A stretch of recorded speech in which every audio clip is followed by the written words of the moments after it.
Na caminhada que a gente viveu, na jornada que a gente viveu, nós fomos discernindo as coisas pouco a pouco. Ou seja, éramos um grupo de cristãos que saíram de uma realidade cultural que a igreja não entendia, e de repente a gente passa a entender que nós temos que voltar para os lugares de onde nós viemos para repartir um pouco daquilo que a gente entendia que Deus estava falando com a gente. Aí voltamos para essa realidade e a igreja não entendia o que a gente estava fazendo, o que a gente estava falando. A igreja nos abençoava daquele jeito que a igreja é muito boa em abençoar, né? Que ela diz assim, não, vai lá que nós estamos aqui orando por vocês, Deus abençoe, mas não traz esse povo aqui não. E aí a gente então vai para as ruas e começa a trabalhar com as pessoas. Logo num primeiro momento, somos confrontados com uma dura realidade. A realidade então de que a igreja, ela diz que tem uma missão de salvar pessoas, mas essa missão, quando a gente olha as coisas pelo lado institucional, acaba sendo mutilada por algumas outras prioridades que vão tomando a frente da nossa vida. E aí, então, a gente depois é desafiado a se organizar como igreja, e sendo organizados como igreja, aí a gente percebe que nós que éramos pessoas que não tínhamos os compromissos com as coisas institucionais, agora estamos sendo engolidos pelo sistema. E a gente também passa a negligenciar aquilo que é a nossa vocação e o nosso chamado, porque nós novamente estamos cuidando de coisas que estão negligenciando a relação e privilegiando a instituição. Esse paradoxo é um paradoxo comum. A questão de entender o como nós vivemos hoje em sociedade e o como nós aplicamos o nosso esforço no sentido de privilegiar algumas coisas em detrimento de outras. Mas, historicamente, há um porquê da gente fazer isso. E fazer essa reflexão é o que acaba nos trazendo a consciência do para que nós existimos, ou para que nós vivemos juntos, ou como um cristão, ou como uma pessoa que diz que tem fé em alguma coisa, deveria se portar diante de um mundo cheio de incertezas, mas ao mesmo tempo que está buscando respostas.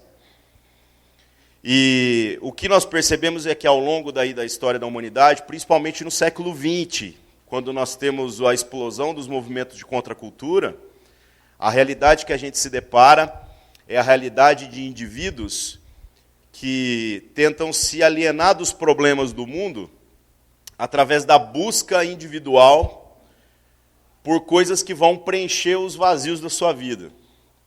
Ou seja, eu perco a noção do todo, mas eu passo a me dedicar a buscar algo que vai me trazer satisfação pessoal, que vai me trazer uma percepção de que eu estou fazendo a coisa certa. E assim começa, então, o século XX.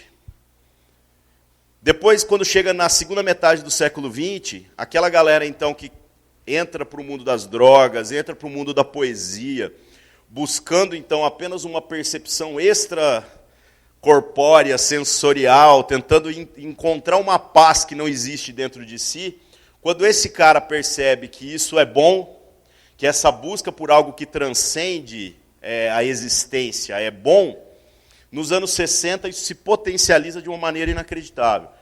No movimento hippie, especificamente, nós temos então legiões de pessoas que passam a viver junto em comunidade, ou seja, essa busca individual começa a se manifestar na coletividade por conta da consciência das pessoas do quanto o que o outro faz influencia aquilo que eu faço. E nos anos 60 a gente vê isso. A gente começa a ver então os grupos, as comunidades hippies e até os grupos desorganizados vivendo no meio do mundo. E manifestando ao mundo aquilo que são os seus valores. Curiosamente, os hippies não catequizavam ninguém. Eles não tinham um panfleto dizendo, seja hippie você também, entendeu? Hare Krishna te ama, ou nenhuma outra coisa do tipo. Eles entendiam que a jornada da iluminação, ela era algo subjetivo. Ou seja, eu não preciso convencer você daquilo que é a verdade. Eu preciso viver a verdade. E quando eu busco a verdade na minha vida, eu influencio o mundo todo. Quando eu busco dedicar minha vida às coisas que são importantes, o mundo inteiro é transformado. Porque o poder está exatamente num indivíduo que tem a consciência daquilo que ele está fazendo. Obviamente, a proposta da contracultura, principalmente na década de 60, é uma proposta que ela não consegue trazer as respostas que estavam sendo procuradas. Essas pessoas se aplicam a isso, mas elas não encontram. E olha que elas tentaram muito. As drogas psicodélicas, a liberação sexual, os outros movimentos defendendo o direito da mulher, o direito do gay, todos os direitos aí, o direito do negro e tantas outras coisas se tornaram causas importantes. Mas uma vez que essas causas vão sendo aparentemente resolvidas, ou pelo menos facilitadas, novamente se percebe que somos indivíduos que possuem angústias, que possuem dúvidas, que possuem crises, e que nada dessas coisas que a gente tem buscado é capaz de satisfazer essa nossa angústia de buscar algo. Aí sempre tem uns que falam assim, então tem um vazio do tamanho de Deus dentro do ser humano. Às vezes eu acho que é mesmo, tem um vazio infinito dentro do ser humano. A gente sempre está buscando mais. A gente sempre está nessa angústia de receber mais. Mas o que eu quero chamar a atenção é para o quanto esse pessoal, principalmente os hippies na década de 60, conseguiram passar perto dentro daquilo que é ter responsabilidade com o todo da humanidade através de ações tão simples que são baseadas em serviço, ou seja, em servir o outro. O como que aquelas pessoas, sem buscar o bem do todo, mas assumindo o compromisso que elas deveriam ter com as pequenas práticas, influenciaram o mundo todo. O debate que a gente tem hoje a respeito da consciência ecológica, da importância da preservação dos recursos naturais e tudo mais, o destino que a gente dá ao lixo, o como a gente se dá diante do consumo e do como o mercado nos pressiona para consumir coisas, isso já havia sido pensado por aqueles caras há 70 anos atrás. Isso já havia sido pensado porque cada indivíduo buscava na sua relação com o meio e com os outros indivíduos essas coisas subjetivas que, na verdade, dão sentido à nossa vida. Eles não estavam pautados apenas pelo lado objetivo, porque pelo lado objetivo, a nossa ganância não acaba nunca. A gente sempre quer ter uma casa melhor, um carro melhor, um videogame melhor, a gente sempre quer ter mais coisas. Dizem para nós que nós devemos acumular coisas porque a gente não sabe como vai ser o dia de amanhã. Então, se faltar alguma coisa amanhã, a gente tem gordura para queimar. Mas essa geração no passado viveu de maneira diferente. Eles, diante de todas as coisas que haviam sido propostas para que eles pudessem dedicar a vida deles, eles falaram, eu não quero nada disso. Eu quero uma busca da simplicidade, eu quero uma busca da relação. Daí surgem as comunidades, onde o pessoal tem uma volta ao campo, uma volta à vida rural, uma volta do culto à unidade. Ou seja, eu não quero mais ter dinheiro. Eu quero viver com as pessoas e repartir aquilo que eu tenho e usufruindo daquilo que ele tem. Aí você fala, isso é comunismo? Não, é muito pior. É muito pior, porque não é um sistema baseado em igualdade, é um sistema baseado em solidariedade, onde a gente faz tudo pela relação e a gente vai vivendo. Utópico, e exatamente por conta disso o modelo naufragou. Naufragou por quê? Porque a proposta era de que, no fundo, as pessoas eram boas. De que, no fundo, as drogas psicodélicas iriam trazer iluminação e que as pessoas iriam encontrar essa bondade que está latente lá dentro delas. O que aconteceu foi que o contrário foi encontrado. As pessoas perceberam que os monstros que estavam lá enjaulados dentro de si, era apenas uma questão de tempo para que eles saíssem de novo para fora. E quando eles saíram para fora, eles perceberam então que a ganância não tinha fim, que a fome não tinha fim, que o desejo de possuir coisas não tinha fim, e que o caminho para alimentar todos esses desejos era novamente bagunçar as relações entre os indivíduos. Então, bastava alguém levantar a voz para exigir alguma série de direitos, que aí toda aquela utopia caía por terra, porque simplesmente, se alguém tenta tirar aquilo que eu entendo que é o meu estilo de vida, então eu tenho o direito de revidar para tentar garantir aquilo que eu acredito. Assim naufragam os movimentos de contracultura. E nós somos uma geração que vem depois disso. Uma geração que herda um mundo onde nós aprendemos diferente. Nós aprendemos a desprezar o lado subjetivo das coisas, nós aprendemos a esquecer a importância do serviço, nós aprendemos a sermos individualistas e a cuidar da nossa própria vida, porque se você não cuidar da sua vida, ninguém vai cuidar. Se você não correr atrás do que é seu, ninguém vai correr para você. Nós acreditamos em coisas que foram ensinadas, do tipo uma meritocracia até burra, dizendo que você tem que fazer por onde, de que você precisa ser o melhor, de que se você se trabalhar e se esforçar muito, você vai conseguir passar no vestibular, você vai conseguir ser o melhor profissional. E nós nos esquecemos de uma série de coisas que a geração anterior viveu, que foram extremamente produtivas, embora não deram em nada, porque era baseado numa utopia onde a ganância não conseguiu ser subjugada. Nós dizemos que nós somos diferentes, mas nós não somos. E nós acreditamos, então, nos frustrados daquela geração que trazem a nós novos valores. Valores de que a gente tem que fazer a nossa vida mesmo. Que a gente vai ser feliz quando a gente tiver um carro, que a gente vai ser feliz quando a gente tiver uma casa própria, que a felicidade está em obter coisas, que a gente deve estudar para ter uma profissão e para ter um bom emprego, e que ser bem-sucedido é tirar 30 dias de férias e poder viajar para a Europa. Nós acreditamos nisso, e agora nós vivemos uma nova crise. A crise de que, novamente, essa angústia de resolver os próprios problemas voltou. Nós somos pessoas que, assim como aquela geração voltou para a busca interior ou para a busca transcendental de algo que pudesse preencher o vazio que existia dentro da sua vida, nós estamos fazendo a mesma coisa, só que com a prática oposta. Ou seja, ao invés da gente buscar isso nas relações, nós estamos buscando isso no consumo. Nós estamos buscando isso dentro de nós mesmos. Por isso que hoje, médico que vai dar remédio tarja preta para nós é igual estilista.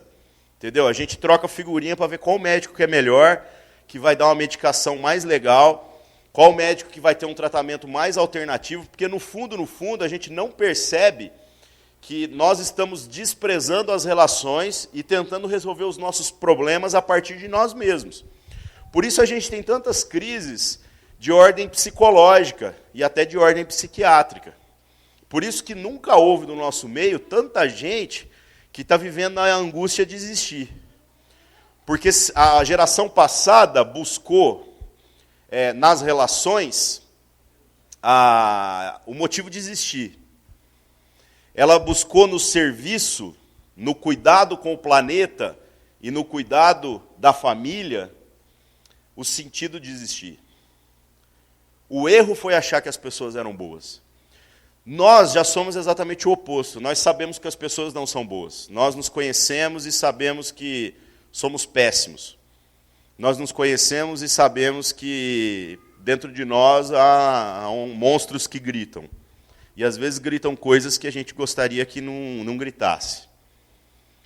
Sabendo disso, então, tendo esse conhecimento a respeito de si próprio, a gente sabe, então, que nós não podemos confiar no outro.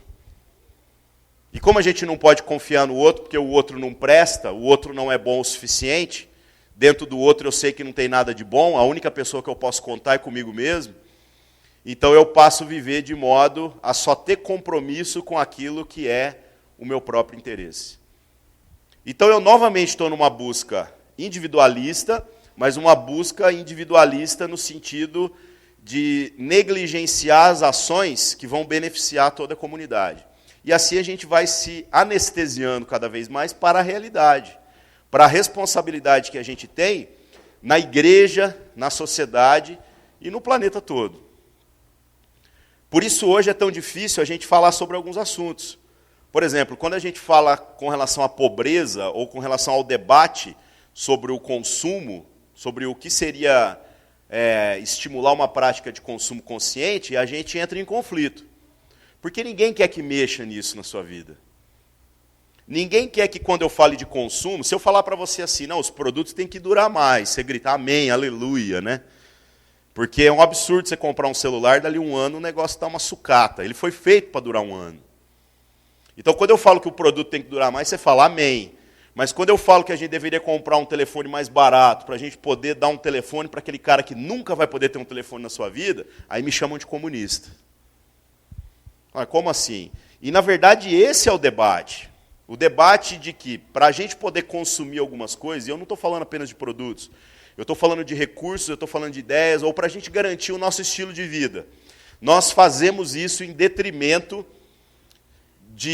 da vida de outras pessoas que nunca vão poder viver as coisas que nós estamos vivendo. Ou seja, quando eu garanto a minha maneira de viver, o meu estilo de vida, o meu estilo de consumo, a minha maneira de ver o mundo, eu estou dizendo que as pessoas que não conseguem ter o mesmo padrão que eu, e não é apenas social, às vezes é até um padrão de ideias, elas estão lá e a culpa não é minha. Eu não tenho compromisso algum com essas pessoas. Então, mexer no nosso conforto dói. E nós somos esses individualistas que, no fundo, querem resolver apenas os seus próprios problemas.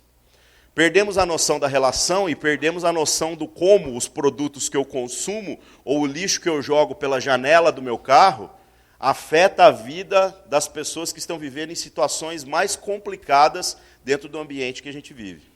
Ou seja, nós perdemos a noção do todo.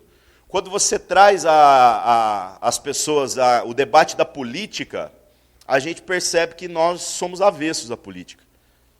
Quando você fala, por exemplo, a importância de votar em alguma coisa, votar em alguém, cara, as pessoas dizem assim, não, mas não adianta votar, porque as coisas não mudam.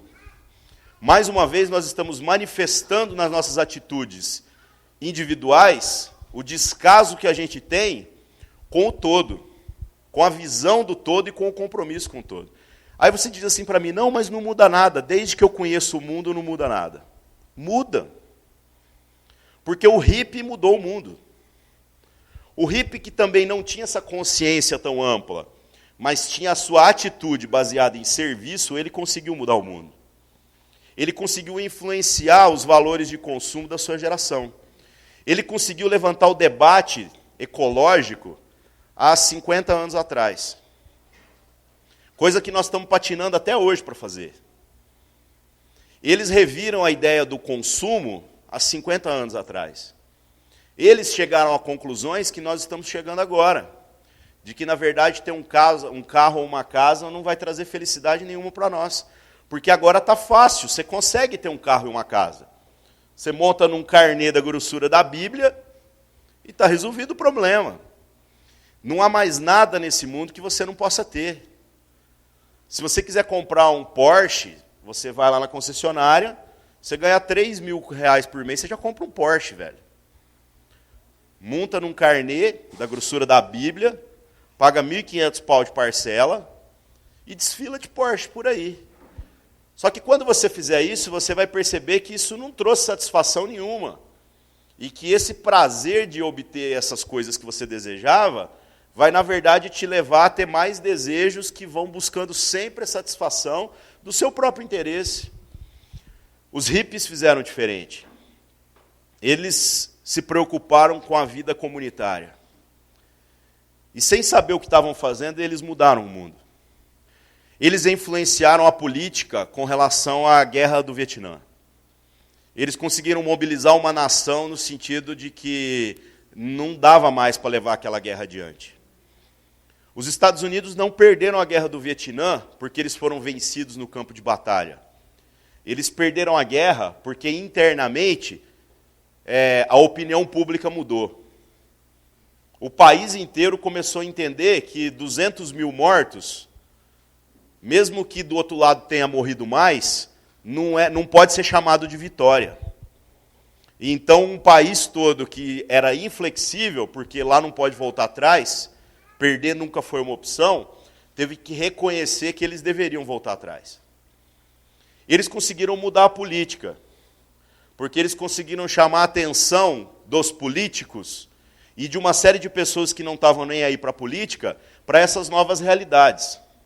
A realidade de que a gente precisa valorizar algumas coisas subjetivas da nossa vida, porque nós não vivemos apenas de coisas objetivas.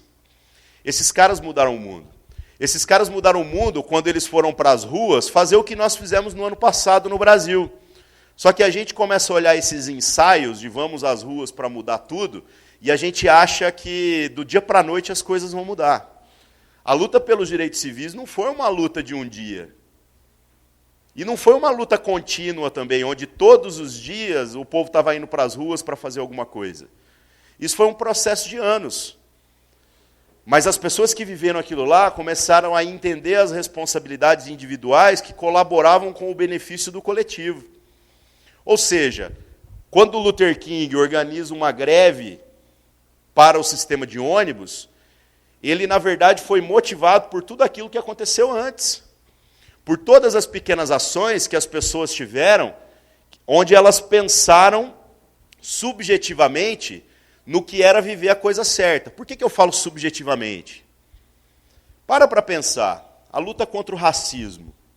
Um belo dia, uma mulher lá de 20 e poucos anos pega um ônibus, ela chama Rosa Parks, e aí ela senta num banco, e aí entra um branquelo lá, e ele vira para ela e fala, levanta porque eu tenho prioridade de sentar nesse banco. E o ônibus estava vazio. O cara fez isso só para irritar.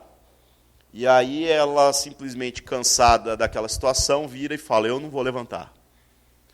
Aí vira um barraco dentro do ônibus, né? Para o ônibus, chama a polícia, porque essa mulher está desrespeitando um direito que eu tenho.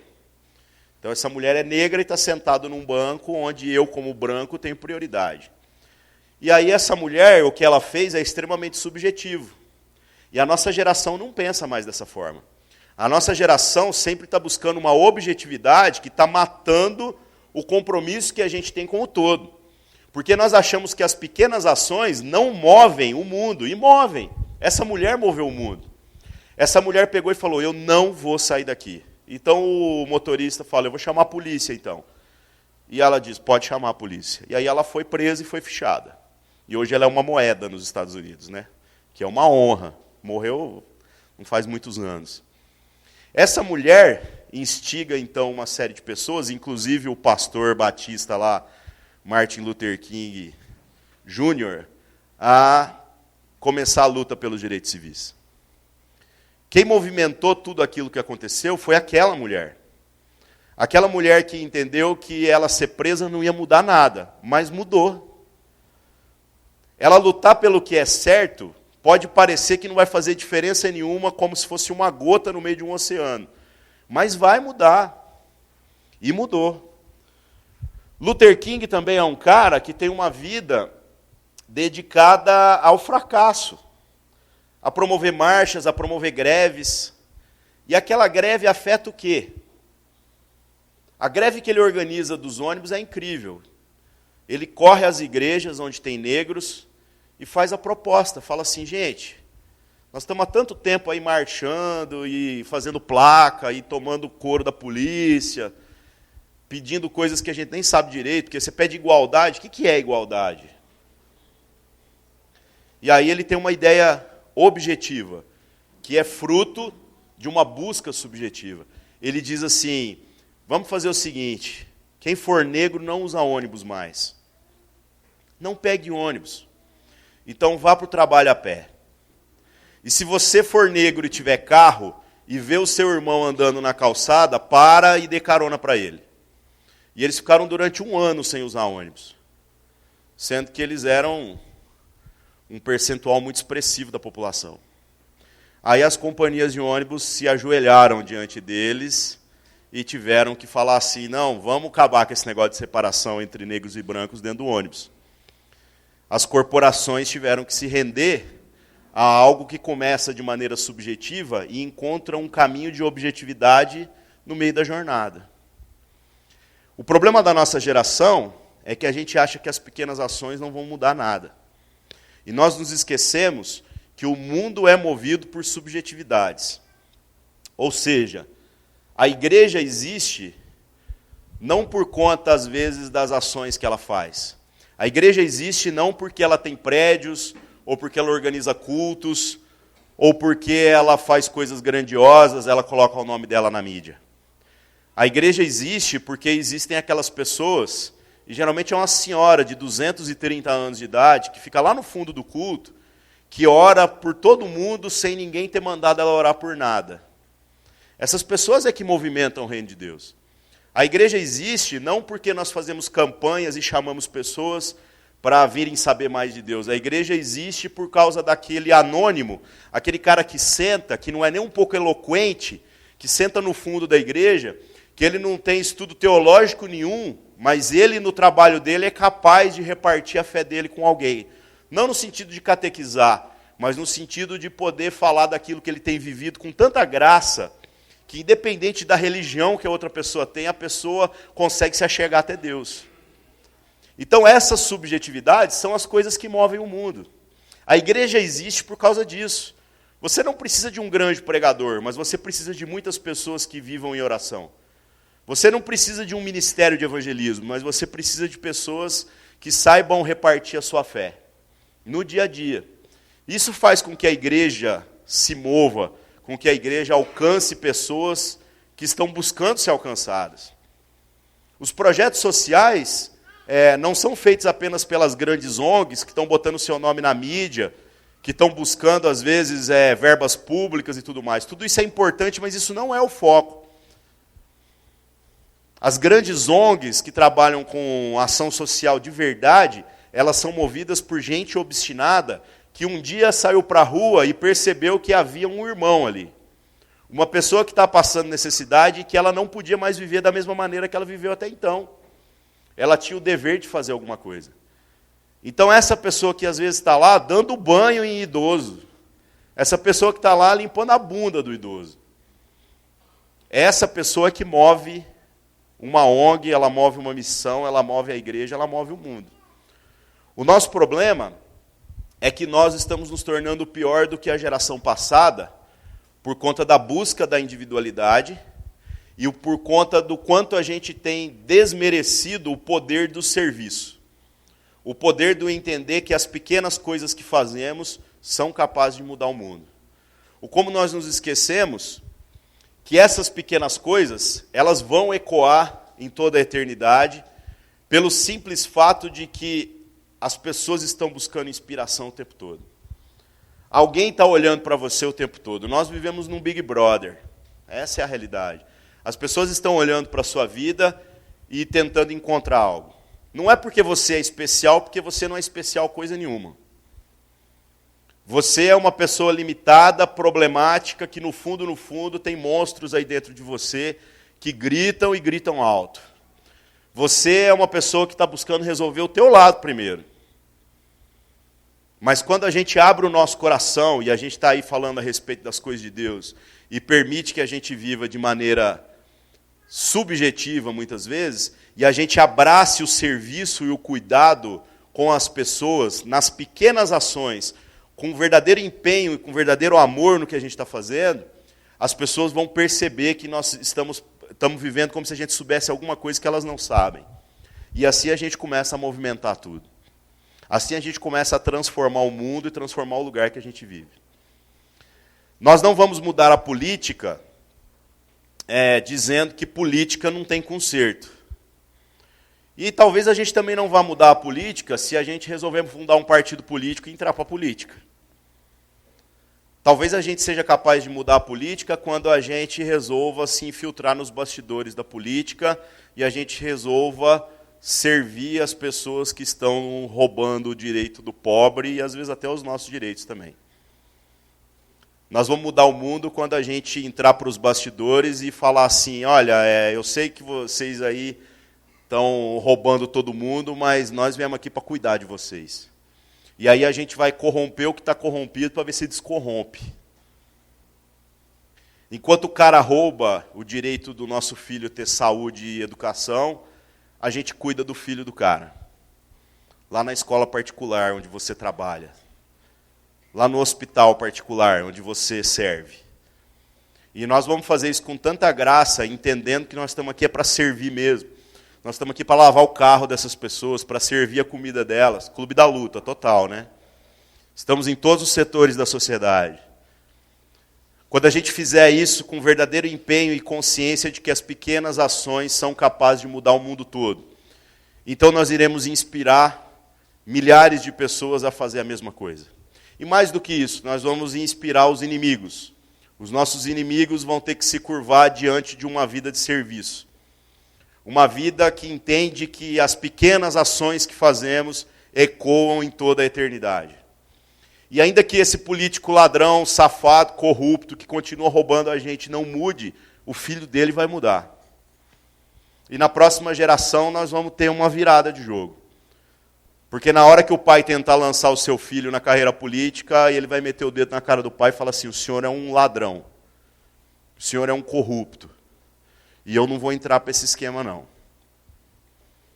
O nosso problema é que nós estamos envenenados com a objetividade. Quando a gente fala de mudar o mundo, a gente acha que se não for fazer uma mudança, que do dia para a noite mudou tudo, então não vale a pena o esforço. Mas vale. Nada, gente, muda do dia para a noite assim. Para mudar do dia para a noite, nós precisamos de guerra ou de revolução. Para fazer uma mudança onde as pessoas não sejam sacrificadas, onde não haja mortes, a mudança é gradual. E ela vem através das pequenas ações. O que nós precisamos na nossa geração é relembrar as pessoas desse compromisso com as coisas subjetivas. Um compromisso de dedicar a sua vida às coisas subjetivas que vão trazer um benefício eterno na vida delas. Que vão fazer com que elas compreendam que elas não devem viver mais da mesma maneira que viveram. Isso serve para a política, isso serve para as relações sociais, isso serve para a igreja. O exagero da busca objetiva vai trazer para nós o peso institucional que é insuportável de carregar. Nós vamos olhar o governo como instituição, nós vamos olhar as ONGs como instituição, nós vamos olhar a igreja como instituição. E a instituição, ela busca resultados numéricos, ela busca resultados práticos. Ela não busca resultados subjetivos que valorizem o lado relacional da vida. Uma instituição não valoriza, por exemplo, dentro da área da saúde, a humanização do atendimento. Ela busca ampliar o atendimento. E às vezes ampliar o atendimento é uma coisa que é impossível, financeiramente falando, estruturalmente falando. Mas humanizar, que é uma coisa subjetiva, ou seja, você vai continuar padecendo do mesmo jeito que você padece. Só que vai haver um senso de gratidão. Vai haver um senso da pessoa dizendo assim, eu sou grato porque eu fui bem tratado e eu estou vendo que vocês estão fazendo tudo que podem. Vocês estão fazendo o melhor com os recursos que têm. Isso vai trazer uma transformação de consciência. Isso vai fazer com que essa pessoa, quando ela volta para a casa dela, ela passe adiante essa mesma mensagem. E nas relações em que ela vive, ela vai começar a humanizar todas as coisas. É desafiador isso. Nós precisamos entender que quando a instituição se torna forte demais, as relações se tornam fracas demais. Porque a instituição está buscando resultado, e essa busca por resultados ela é lícita, mas ela não é o nosso foco principal. O nosso foco principal é entender como cada indivíduo precisa ter dentro de si a noção de que o serviço é capaz de mudar o mundo todo. O serviço é capaz de transformar o mundo que a gente vive. As pequenas coisas que nós fazemos são capazes de mudar o mundo todo. Beleza? Valeu. Deus abençoe aí.